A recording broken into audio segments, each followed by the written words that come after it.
ഈ വീഡിയോ ഞാൻ ചെയ്യുന്നത് വളരെ സന്തോഷത്തോടെയാണ്. കാരണം എൻ്റെ വലിയ മാമിയുടെ റിട്ടയർമെൻറ്റ് ഡേ ആയിരുന്നു. മാമിക്ക് സങ്കടമാണേലും ഞങ്ങൾക്കെല്ലാം സന്തോഷമായിരുന്നു.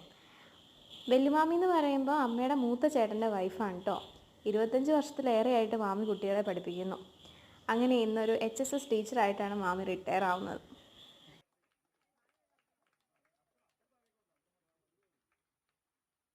മാമിയുടെ അടുത്ത് നിൽക്കുന്നതാണ് എൻ്റെ മാമൻ.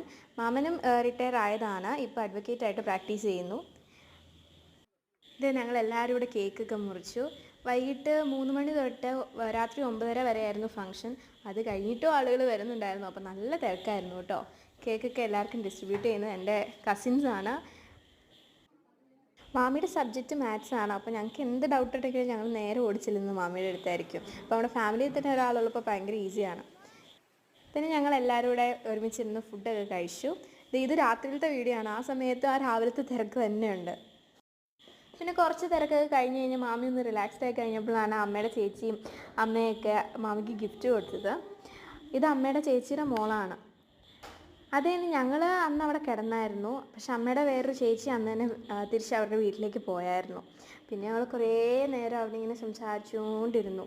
എനിക്ക് തോന്നുന്നു ഒരു 1 മണി 2 മണിയൊക്കെ വരെ ഇങ്ങനെ സംസാരിച്ചുകൊണ്ടേ ഇരിക്കുകയായിരുന്നു.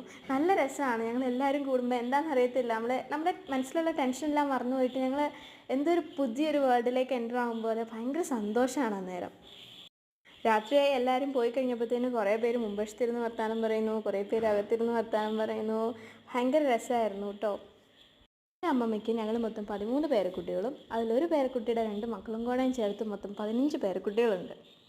ഞങ്ങൾ അമ്മമ്മയും കസിൻസും കൂടെ ഇരിക്കുന്ന ഫോട്ടോ ഇട്ടിട്ടുണ്ട്. അങ്ങനെ ഭയങ്കര സന്തോഷമുള്ളൊരു ദിവസമായിരുന്നു അന്ന്.